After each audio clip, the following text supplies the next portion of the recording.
But Michigan is not the only state in the Union with major problems going on inside of its borders. In the hyper-leftist enclave of Providence, Rhode Island, a place that calls itself the creative capital, has apparently decided that some victims matter and some do not, that some people are more equal than others are, and that their compassion will be very selective in its distribution.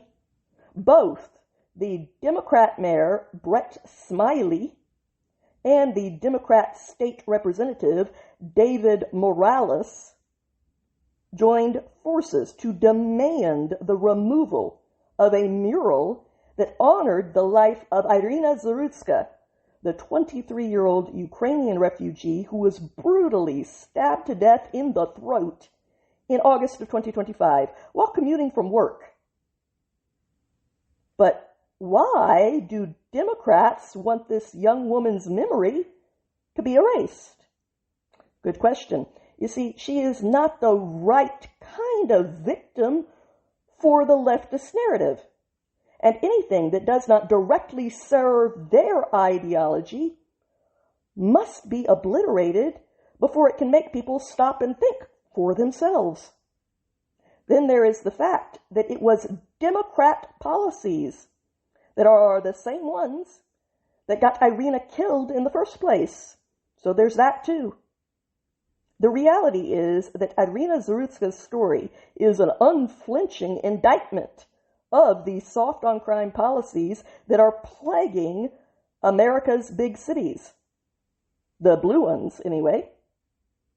After fleeing the Russian invasion of her homeland in 2022 to seek safety in the United States, young Iryna was stabbed to death in Charlotte, North Carolina, while minding her own business on a light rail train. Her assailant is DeCarlos DeJuan Brown Jr., who was a repeat offender even back then with 14 prior arrests at the time, including an arrest for armed robbery. And yet, he was roaming the streets again, despite his very long list of dangerous crimes and a recent documented mental breakdown that the courts knew about because he had been before them on those charges and been released onto the streets. Surveillance footage on the train captured the horrific moment that he lunged at Miss Zarutska from behind and stabbed her in the neck, chest, and knee before casually walking away, dripping her blood from his body while repeatedly exulting, "I got that white girl," as she collapsed and bled out on the dirty floor, alone and crying, while other passengers refused to even make eye contact. But according to the leftist political establishment of Providence, even so much as memorializing this innocent woman is divisive and misguided. They know best, you see. And so as the all-knowing beings that they are, they have determined that she must be erased and forgotten for the public good, by which they, of course, really mean for their own good. Mayor Smiley claimed, quote, "The murder of the individual depicted in this mural, her name was Iryna, was a devastating tragedy.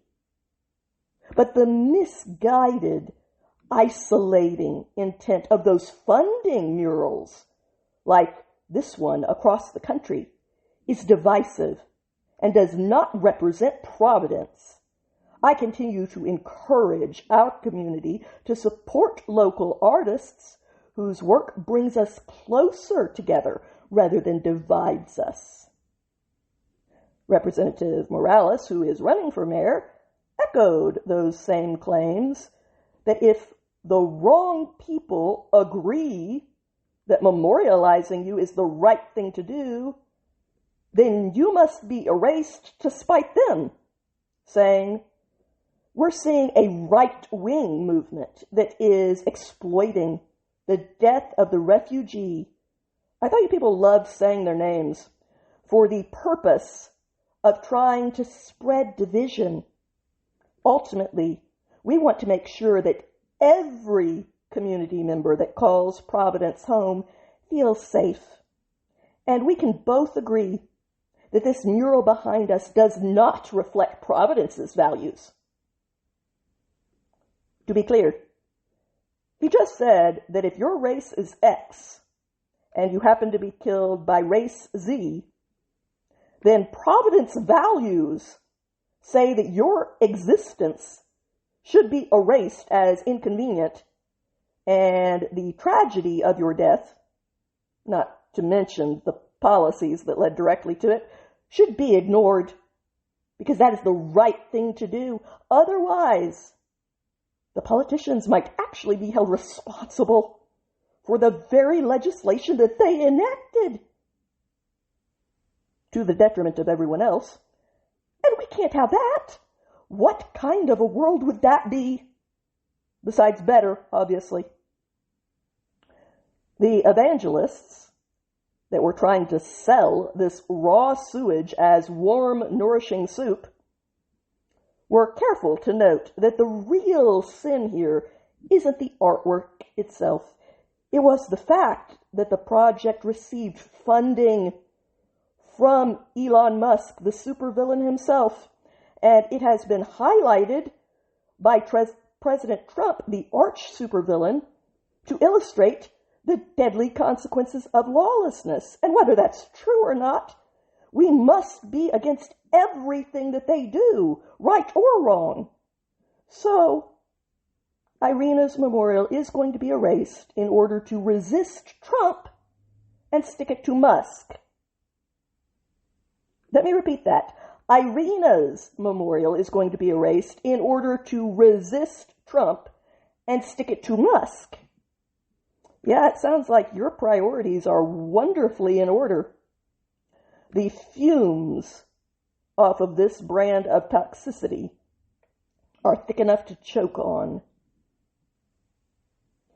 But while Providence officials scrambled to scrub the image of a hard-working, slain refugee from the side of an LGBTQ plus club, it should not be forgotten that these same politicians have spent years at this point falling all over themselves to celebrate George Floyd, a criminal, drug addict who had a lengthy and violent record in the courts, and who, by all of the evidence available, died of an overdose from the drugs that he illegally ingested all by himself.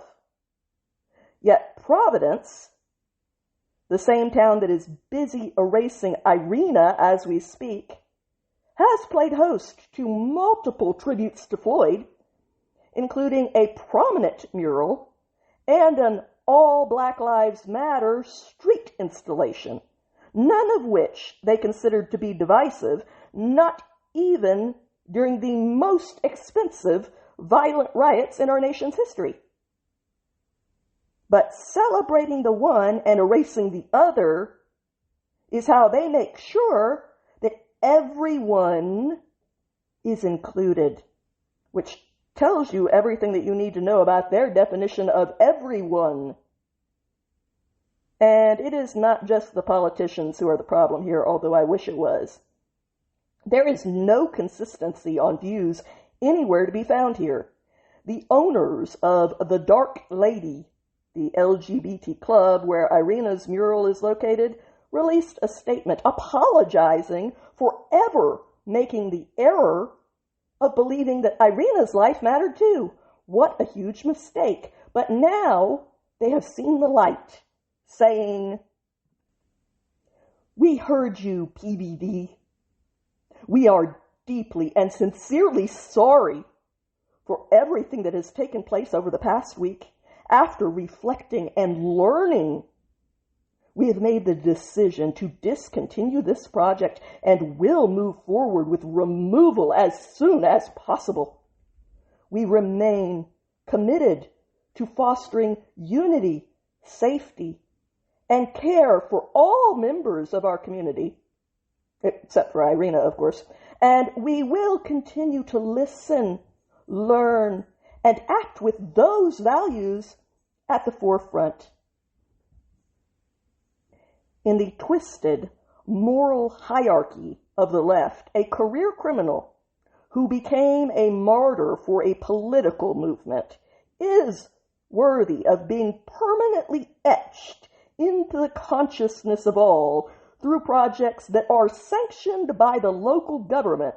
But a young refugee who was viciously murdered due to their systemic failure after they reimagined the justice system is a provocation from the divisive right wing. As the GOP state senator Jessica de la Cruz noted, this isn't a vulgar or explicit mural, it's a portrait, a face, memorializing a victim. The First Amendment exists to protect expressions like this, even when it's uncomfortable. Ordering it removed isn't leadership, it's censorship. Hard to square no king's rhetoric with acting like one. You don't get to be the creative capital if creativity needs permission. The artist who created the mural, Ian Gaudreau, added on Instagram that, as the artist, I am very saddened to hear that the mayor is calling for the artwork to be removed before I was allowed to finish speaking. I would like everyone to know that the artwork is meant to combat the idea of it being used for a political agenda. I want the mural to humanize Iryna. The blue shape motif that I use in my paintings references each individual's point of view. In this painting, they wrap around Iryna as if they are strangling her, and yet she still shines through. I hope that this is what people will take away and put aside all of the political vitriol. Iryna Zarutska was a human being with a mother and father who are still with us and still grieving. As the Daily Wire noted, by forcing the removal of Iryna Zarutska's mural, Mayor Smiley, Representative Morales, and the far left are not fostering unity, they are practicing a form of ideological cleansing, signaling that if your death exposes the failures of their preferred policies, then you too will be erased. Iryna Zarutska fled a war zone only to be murdered in an American city. Her life was blotted out far too soon, and now, in Providence, she is being murdered a second time as her memory is blotted out by the self-centeredness of politicians who cannot see beyond the mirror that reflects them back at them and finds reminders of Iryna's humanity to be inconvenient to what they want to see.